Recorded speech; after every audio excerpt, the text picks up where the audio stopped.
आम्ही काय केलं, एक आईस्क्रीमचा ब्रँड काढला. अच्छा. ते नाव का सांगत नाही. ह्याच्यात मी स्वतःला टेस्टिंग करत असतो. आपण टेस्टिंग मॉडेल म्हणतो मी माझ्या विचारांना. कसं म्हणतो, की माझा फेस व्हॅल्यू आज झाला आहे. जर तुम्हाला मी नाव सांगितलं ना, की मी आईस्क्रीमचा ब्रँड काढला आहे, ते मी काढला म्हणून तुम्ही घेणार आहे. हं.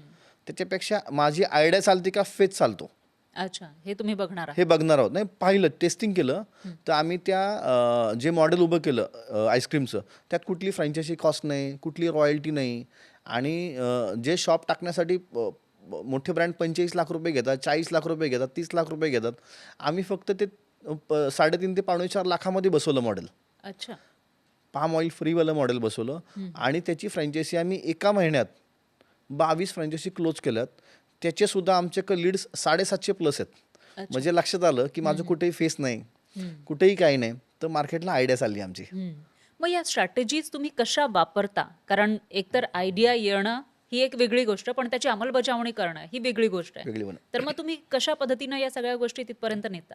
नाही, नेण्यामागं काय ते 2-3 गोष्टी आहेत. ह्याला प्रचंड तुमचा आहे ना, आपण पाया म्हणतो तो मजबूत पाहिजे. म्हणजे उदाहरण, आपण 10वीचा पेपर अभ्यास करत असेल तर आपल्याला फिक्स माहिती असेल, मी 80-90% जाऊ शकतो, 100%. का तुम्हाला वाटतं, की जेव्हा तुमचा अभ्यास चांगला आहे, कुठल्या एक्झामच्या वेळेस आपण अभ्यास चांगला की पेपरला फ्री जातो आपण. तसाच व्यवसायाचा एक अभ्यास आहे. तो काय आहे? तो व्यवसायाचा अभ्यास असा आहे, की जेव्हा तुम्ही एखादं मॉडेल उभं करता, तर ते मॉडेल रजिस्टर आहे का, ते नाव रजिस्टर आहे का, त्याची R&D तुमची कन्फर्म आहे का. म्हणजे एखादा प्रोडक्ट मी आईस्क्रीम बनवलं, तर मी 1000 लोकांना खायला घालतो ते. अच्छा. त्यातले किती लोक मला म्हणतात हे बरोबर नाही, किती लोक चांगलं म्हणतात, ह्याचा रेशो काढतो मी. जर खूप लोक नाही म्हणत असतील, तर मी त्यात परत R&D चेंज करतो, परत लोकांना खायला घालतो. काही फूड टेस्टर आहेत, तर त्यांना मी आईस्क्रीम पाठवतो. ज्यावेळेस हे रिव्ह्यू सगळं येतो, त्यावेळेस मी लॉन्च करतो. मग त्यावेळेस मार्केटला गेला माहितीच आहे मला हे चालणारच आहे. म्हणजे याला खूप गोष्टी आहेत. म्हणजे जसं आम्ही नवीन ब्रँड आईस्क्रीमचा काढला आहे, किऑस मॉडेलच काढलं आहे, कार्ट मॉडेल आहे. तर ते मॉडेल मी रजिस्टर केलं आहे. अच्छा.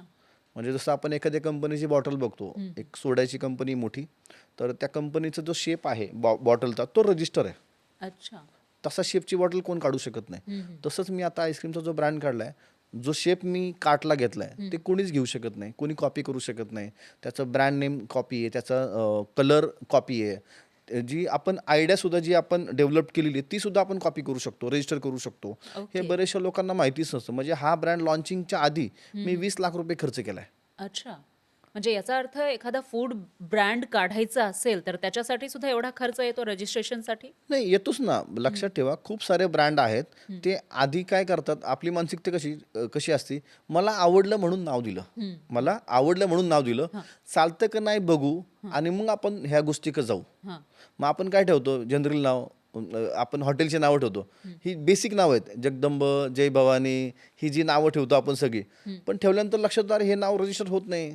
मग त्याला मल्टिपल फ्रँचायझी करताना त्रास होतो. अथवा आता मध्ये एक चहाचा एक ब्रँड होता, त्याचा चालला नंतर लक्षात आलं हे नाव रजिस्टर नाही. पण त्या काळात अशी काही लोक असतात, तुमच्याकडे वॉच असतात, की हा ब्रँड कसा चालतोय बघू, याने नाव रजिस्टर केलं नाही, मग ते रजिस्टर करतात. मग नंतर ते नाव काही लाखांमध्ये विकलं जातं.